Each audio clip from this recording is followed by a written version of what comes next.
USA Global TV and Radio proudly presents the Royally Rich Lifestyle Show, starring Ian Pelham Turner and Helena CHARD.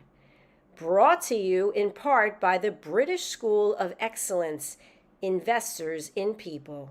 This program is brought to you in part by the British School of Excellence and founder, Mr. Philip Sykes, building confidence, changing lives. Do you share our view that etiquette is a set of modern life skills that are essential for personal and professional success?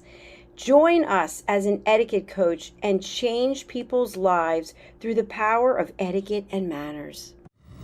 The last few days have been really amazing. I had a trainer course from the British School of Etiquette. And I must say it's been one of the best decisions I've ever made and one of the best investments I've made in my own training and development. Now, words alone will not describe the transformation and the positive path that I have traveled with the British School of Etiquette. I found I learned a lot from the lessons this time I came. The last few days with the British School of Etiquette have been fantastic. And what I've learned now is really beyond my expectations. This is the most rewarding experience and the best investment I have made this year. It was just great. I learned so much, and when I go back to Belgium I will incorporate a lot of it into my day-to-day life and business. It's been absolutely wonderful for the whole week that we were here. I feel transformed, and I feel like blowing a trumpet and tell people, come and do this school. This class is the best. This is the best school ever. You should take it. It will change your life immediately. I am now able to teach other people how to bring the best of them. Thank you. Thank you, BSc. Thank you. Thank you so much. Thank you. Thank you to our clients for their testimonials on the Train the Trainer program. Our exponential and global growth is so significant that we've evolved from the British School of Etiquette to the British School of Excellence, where we're investors in people. Let us invest in you and your career. Contact us to become an etiquette coach. Go to thebritishschoolofexcellence.com. Start your career and elevate your success today.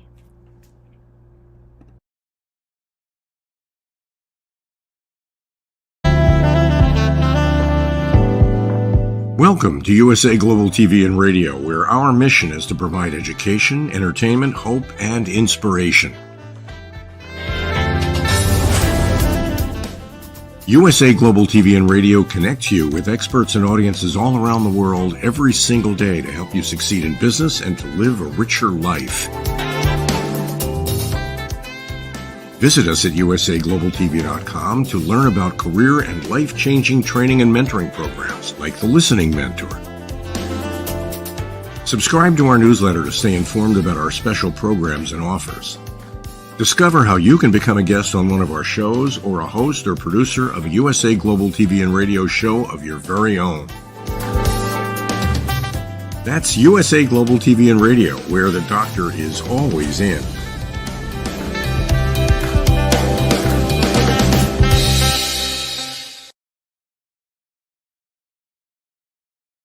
Hello and welcome to another edition of the Royally Rich Lifestyle Show on ARB UK Television. Let's roll the titles and let's get on with the show.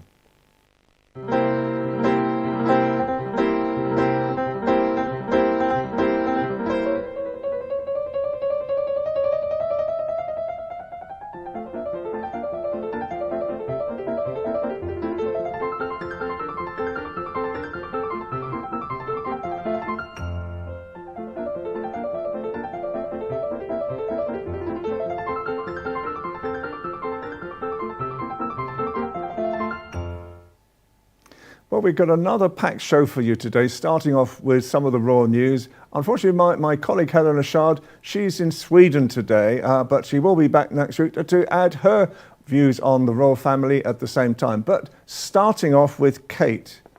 It has been announced, hopefully, that Kate may appear on Saturday on Trooping the Colour at Buckingham Palace. Now, she hasn't been seen virtually all years since she actually did the video saying that she had cancer a few months ago in March. So from that time onwards, she's been out of action and out of the public eye at the same time. So everybody is hoping that Kate is so much better now and that she is recovering from it enough to actually commemorate with King Charles the Trooping of the Colour and appear on the balcony at Buckingham Palace tomorrow. It's going to be a great day if it is, because it's the King's official birthday as well, Trooping the Colour. And I know that as he is recovering from cancer at the same time, the reality is that he will be delighted to see his daughter-in-law back again close to him, and there may be even the children as well. So watch this space next week and we will tell you more about what has happened at Trooping the Colour. And we move on from that to Camilla, Queen Camilla, who loves the London Garden Museum. Now, she is saying at the moment, this museum, she actually wants to nudge, yes, that was the right word, King Charles out of the patronage of this place of great worth and gardening, because she wants to become the patron instead. And she is saying at the moment, for goodness sake, I've done more for this centre even than Charles has. I've visited more times than Charles, and I really fancy being the patron of this group as well at the same time. So she's paid visits to this centre, which was deconsecrated St Mary's at Lambeth Church, and is a permanent collection and temporary exhibition site for famed garden designer Dan Pearson, who helped to organise it in the first place. So it sounds like Camilla, when she wants to have something, hopefully she gets it. So it'll be interesting to see where the green-fingered Camilla can actually nudge King Charles out of the way. And then poor old King Charles is coming in for it this week as well, because the painting that was created at the Philip Mould Gallery by Jonathan Yeo, in reality, it's been desecrated by two animal rights demonstrators who put on a Wallace and Gromit character over the top of his face. Now, I suppose some have a bit of a chuckle at this as well. Unfortunately, I'm told that there was a Perspex cover over the top of the painting, so the painting itself has not been touched. But in reality at the moment as well, I'm not sure about the painting anyway, if I'm really honest. I think it's not quite the type of painting that I would say suits King Charles, but that's just my personal opinion on it. But having Wallace and Gromit face put on it as well, I think quite honestly at the moment, that's a step too far. And fortunately, as I say, a Perspex cover is over the painting because they must have realised that this might be targeted at the Philip Mould Gallery in London. And so they realised, obviously, that to create something like this as a barrier. But in reality, you know, poor old King Charles this week, he wanted to ride to Trooping the Colour tomorrow on a horse, and he's not been allowed to. He's been told to sit in a carriage. The cancer is going away and you are recovering from cancer. Don't push your luck. And now to have Wallace and Gromit pasted over his face of his latest portrait is perhaps a step too far for poor old King Charles. But then moving forward at the moment, Prince William has been visiting the England team before they went to Germany for the Euros. And he gave one piece of advice. This is an interesting piece of advice because he told the whole team, eat like a prince. Eat like a prince. Well, he should know because presumably that's what he does every day of the week, being the Prince of Wales. But in reality, I thought it's a strange comment to make. It's almost like, let them eat cake type of situation from the past. And so I think, quite honestly, at the moment, yes, he's out there anyway. He's going to be in Germany to attend the England versus Denmark match. And hopefully he's had something to eat. And hopefully the England team find their way forward and win the Euro Cup this time around. But guys, remember what Prince William says, eat like a prince. Now, the next story is an interesting story anyway, because it was one of the runaway horses that happened on the 24th of April this year, from the actual horses that are for the household cavalry. And they were out on exercise, and then some of the horses were spooked by debris from a building site falling onto the ground, the noise. And so they galloped through the streets of London instead. And one of them, as you can see, the black horse here, Tennyson, was quite severely hurt during this escapade through London, and was finally caught and was put to really pasture in one of the Troop in the Colour sites, one of the household cavalry sites, for a full recovery. Apparently now he's made a full recovery, Tennyson, and now the horse will be appearing again, yes, at Troop in the Colour tomorrow. There's a lot going to be happening with Troop in the Colour. And finally, and probably the saddest thing that is happening this week, today is the 7th anniversary of the Grenfell fire that took so many lives in London 7 years ago. And the whole building was alight and people were aghast at it. And it is still the procedures going forward, the examination of what happened at Grenfell Tower is still being looked at. And I think it doesn't finish till, I think it's 2 years' time. So we just remember the people of Grenfell Tower. It is, you know, and it is such a sad story, but there were so many heroics afterwards, and the people who have now really find their new lives, we give them all our best wishes. So now we're just going to take a short break, and we're going to bring on the latest Miss England, who's just won the title. Stay tuned.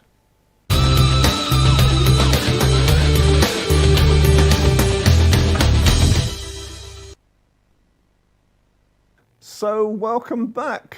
I now have Miller McGee, the new Miss England, on the show today. Welcome. Hello, hi. Goodness me. So, young lady, fabulous young lady. And I always say, where's my crown? No one ever gives me a crown. I'm a royal correspondent.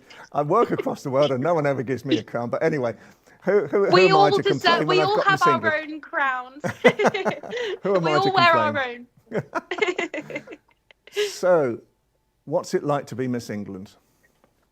I am absolutely so excited and proud to be representing our beautiful country that is England, and I'm so excited to embark on this journey to the 72nd Miss World next year. I am just as much in the dark as everyone else on where it might be and when it is, but wherever it is, I am so excited to embark on this journey and indulge in the culture and to really get to know the place that will be for a month, and Julia, and take this next year to really promote my Beauty with a Purpose project, Go Far with CPR. Julia Morley founded Beauty with a Purpose in 1972, a charity that supports young women and girls to support the sick and disadvantaged. And the whole ethos behind Miss England and Miss World is Beauty with a Purpose and charity. And when I really gave the time to educate on what Miss England and Miss World stands for, I could not be more proud to raise awareness for what the causes actually are and to stand with the other girls and other countries that I'll be standing with in next year. Excellent. Now, you suffered anxiety when you were at school years ago, and partly because at that time you were considered perhaps slightly overweight. Yes. Tell us a little bit about that, and tell us how you've actually moved on in your life to actually now show to the women right across the world, you are beautiful. Oh, so absolutely, you are correct there. When I was younger, I did suffer with mental health and anxiety because briefly, a long story short, I was bullied for the way that I looked. I was born and raised in London and born into lifestyles that I guess you could say has a stereotypical view of what women should look like, and I did not look that way. I was happy, I was healthy, but I wasn't your stereotypical woman of what the media pictured. But I was happy and healthy, and I suffered a lot. And with that, I guess I'm taking along with my campaign now that we don't have a look to a number, and taking away that narrow-minded view that we have of what the media have stereotypically viewed women as. It's about taking a representation like we've had back in years ago of beautiful Marilyn Monroe, and appreciating that women's physiques are different. Every shape is different, every shape is beautiful, but not one size fits all, if that makes sense. I totally agree. I mean, people don't realise Marilyn Monroe was size 18. No one ever realised that as well at the same time. So you went to Cornwall, and now you trained in surf and found a love of the water. Tell me about that.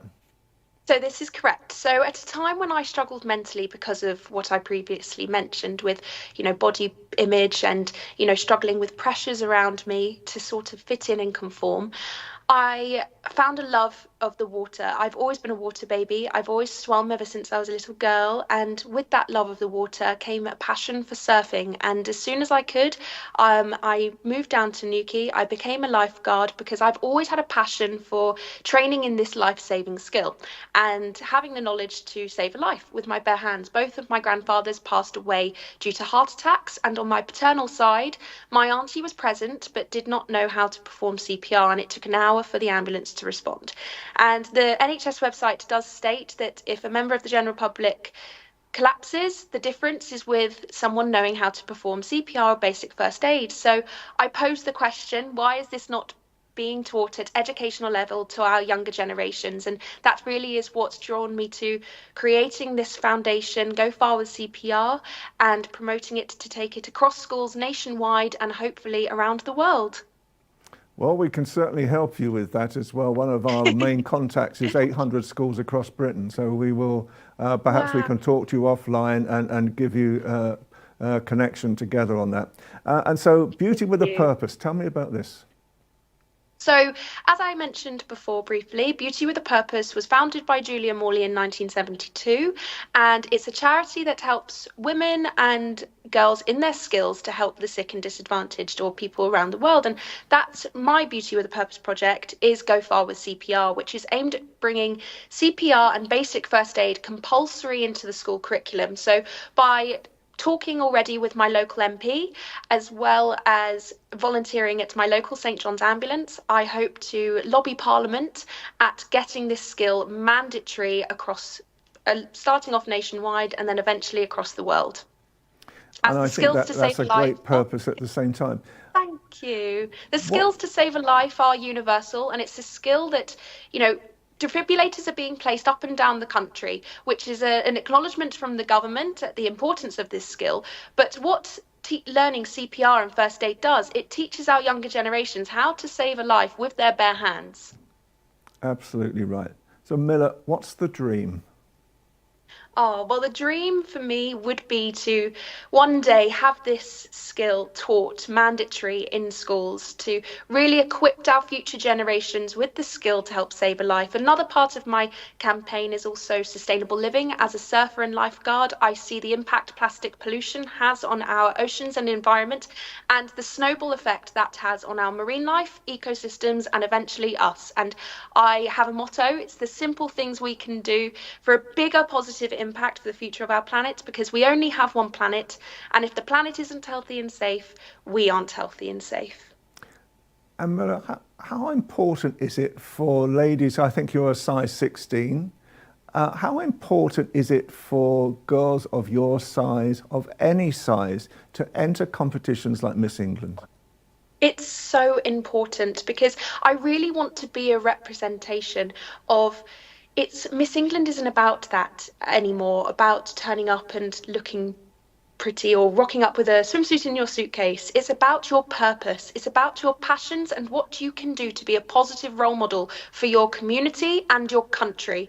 And I hope embarking on this journey, my main purpose is to, as well as promote my project, but make our country proud, because the whole ethos behind Miss England is your project and your passions and charity. Excellent. So, Miller, what would be the advice to your, say, 10-year-old self at school? I would say believe in yourself. Don't forget about what people are telling you on the surface. If you stay true to yourself, you're kind, that's all that matters. And if you're passionate about what you're doing and you believe in what you're doing, that is the drive to get you further in life. Not about what society tells you is right or wrong. I like to say to the children when I go to schools, you are in charge of your destiny. If you believe something enough, that's what you should focus on, because everyone has a dream and it's achievable if you set your mind to it, you stay true to yourself and you're kind and you work hard. That is what matters in life, not about what you look like or what size you wear. You know, body fluctuates over your years, and that's going to happen, and that's okay. You know, it's not about having this look to a number anymore. You know, what is a size 16? You know, that might look different to me compared to someone else. So it's about taking away that look that we have to a number. Absolutely, I totally agree with you. So what type of things are you looking forward to in your year in office? Well, I cannot wait to I'm very much someone where I might be sat here in a crowded sash now, but I'm very much someone that likes to get down and dirty and get down with the kids and, you know, really get involved. So I'm very excited to do a lot more charity work. A part of my fundraising as well was beach cleans, actively hosting and attending, because I really feel like there's immunity in community. And when you unite together as a community, the difference is abundant and we can all make a difference. And that's the biggest lesson Miss England has taught me so far. And on this journey to the 72nd Miss World next year is, you know, it doesn't matter. We're so multicultural and we think that we are worlds apart, but we're really not. At the end of the day, it all comes back. We're all the same and we all have the same intentions. We all just, you know, it's all about creating a positive community and a positive legacy for our future generations. Excellent. So finally, just give us a little bit of information on CPR. What is the sort of just the main aspects of CPR? So the main aspects I like to say, when you perform CPR, you are keeping that person alive and you are breathing for that person. So there's a lot of things that people don't know that is so simple behind the skill. A little clue as well, a little fun fact, when someone's having signs of having a heart attack, you should always encourage them to cough. And not a lot of people know that, because what that does is that opens up the chest ways when you cough. So there's a lot of tricks that you can learn as well with this skill that can help in those situations. But really what this does is it's helping the ambulance and the NHS before they arrive to the scene, and it's keeping that person alive. Well, thank you so much for your time this afternoon. Well done, good luck, and we will talk to you again soon. Take care. Thank you so much. Bye-bye. Have a good one.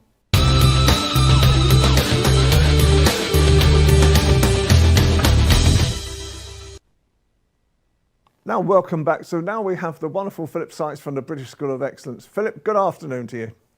Hello, Ian. An absolute pleasure to see you, and thoughts to Helena, wherever she may be. Yeah, she's in Sweden today, and bless her heart, she tried to get on, but all sorts of things were against her today, but she will be back next week. So, Philip, I've just been talking to Miller McGee, who is the new Miss England. And when she was young, she was taunted at school about her weight and her size. And she had to leave school in Knightsbridge in London and went to Cornwall, where she became a lifeguard and has really been working on issues like CPR, trying to get CPR into schools across Britain at the same time, because she is a member of the St John's Ambulance Brigade. What is the advice that you would give to women that, who have gone through that in their childhood and in their school days and are now trying to find their way in the world? Wow. Well, firstly, I'm really sorry to hear that, because there's no room in this world for bullying and bullies. There really and truly isn't. It's not appropriate. It's not acceptable on any front. We're all born differently. We're all born unique. And here at the British School of Excellence, we absolutely champion that. And I just want to share with everyone out there that this week we have just been running Train the Trainer. And when I say we've been running Train the Trainer, I have women of all shapes and sizes that are on this program with us from all over the world: Thailand, India, America. We've got Kuwait, we've got Saudi Arabia, we have got people who have come all the way from Austria.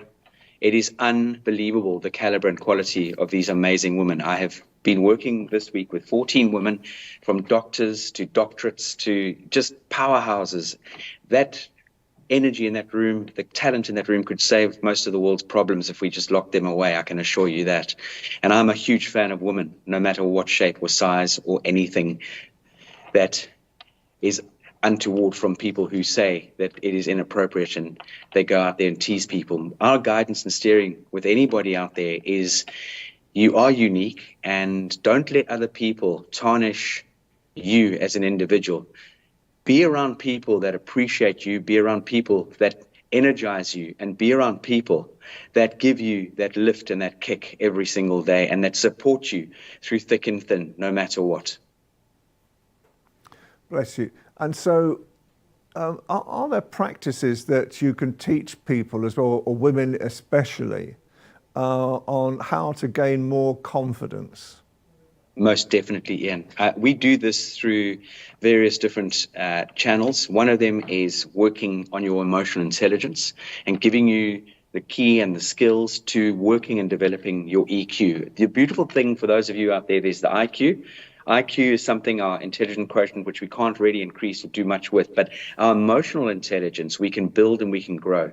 So firstly, for anyone out there, and especially for Miss England, is the beautiful thing about this journey is that sometimes you may ask yourself, why did that happen to me? Why me? Why me? Or ask yourself, why did it happen for me? Because there are certain things in life that become a trigger. There are certain things in life that push us to be better than we were yesterday and to do things that we never believed we could. Every single one of us out there has the ability to make a change in our life. Every single one of us out there has the ability to go out there and be who they want to be and do what they want to do. It's very much ensconced in our brain. And that's the beautiful thing is when we understand the importance and the power of coaching and guidance and mentoring, we can really make that change. We really and truly can. But the only key factor is you have to want to make that change. Because we can deliver and coach you till the cows come home, all we want. But if you're not prepared to go out there and implement these tools and be the individual who wants to change, unfortunately, there's not a huge amount that anyone can really do for you. The power of your etiquette, your manners, how you make people feel is a key to helping you move forward in life.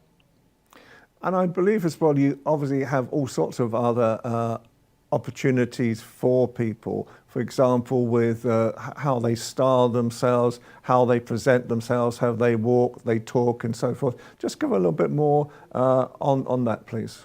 Absolutely. So if anybody out there thinks our organization is all about etiquette and manners, really please think again. It is so much deeper than that. It's all about giving and building confidence within anyone who walks through the door, whether it be a 6-year-old or whether it be the oldest woman that's walked through the door is 74 years old. We really do look at each person as one size fits one, because Ian and I, we know each other, but Ian not necessarily wants to be dealt with and treated like I might want to be dealt with and treated, and vice versa. So we elevate things into what we call the platinum rule, and we work with people and give them these quintessential tools, whether it be presenting yourself, whether it be standing in front of the room presenting to an audience, whether it be your posture, your poise, right down to sitting at a table with a knife and fork or a pair of chopsticks. Whatever it is out there that is holding you back, I promise you we will endeavor to give you the tools and the skill set that you require to make those changes. So is there a golden rule where, when someone hasn't got a great deal of confidence and they're going into a large room of people, is there a golden rule to help them? I think for me, the golden rule is look at the 3 case scenarios. What is the worst thing that might happen? Do you think someone's going to bark at you or bite you? I very much doubt that. Otherwise, you're definitely walking into the wrong rooms. And I say that and actually jest with a lot of our students in person. I actually growl like, and they jump back. And I said, do you think anyone's going to do that? So that is something I really want people to understand, is always think about what's the worst that could possibly happen. And if you weigh it up and start on that note, and you really come up with the worst case, and it might be you drop a glass of water or you trip over a carpet as you walk in, well, is that really bad? So be it. What's the most likely case? The most likely case is, if you go up to people and say, hello, my name is Philip, may I join your conversation? the most likely thing is people will open up and say, please join us. My name is so-and-so, and make an introduction. Read people's body language. That is something we really focus on. If there are two people huddling and having a little bit tete-a-tete and it looks confidential, private, then veer in a different direction and find people that are more open as they stand and as they're engaging with each other. They may be laughing and smiling. Go out there and just tap someone on the shoulders and introduce yourself. And again, what's the worst? They're not going to bark at you, I can assure you. The most likely thing is they're going to say, please join us. And Absolutely. The best case out of this whole thing is, boom, they embrace you. You make new friends, you make new contacts, and please, ladies and gentlemen, remember, it is so important to have this human-to-human interaction. We have gone through so much over the last 4 or 5 years. There's been such a shift in so many directions, and we can put that down to technology, we can put that down to COVID, we can put that down to people now in the microwave society, instant movement, instant gratification, boom, they want things quickly.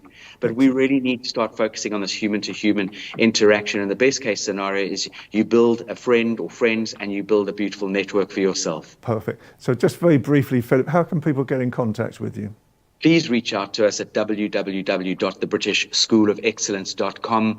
Please email us at hello@thebritishschoolofexcellence.com. We have a WhatsApp number on our website. We have a normal telephone number on our website, and we love engaging and embracing and meeting people. Philip, thank you so much for your time this afternoon. It's good to see you again. See you again next week. Take care. Thank you. Take care. Have a good weekend. So can I thank the team at ALB UK TV, Lissy, the director, and also Helena Castrati, who is a great support in creating this show in the first place. Can I thank Jacqueline Kerbeck from USA Global TV for actually her help in putting the show out across the world. And of course, I hope my friend Helena CHARD is having a great week away from work at the moment. She's in Sweden, bless her heart, and I hope to see her back again next week. So for me, Ian Pelham Turner, have a great week and see you again.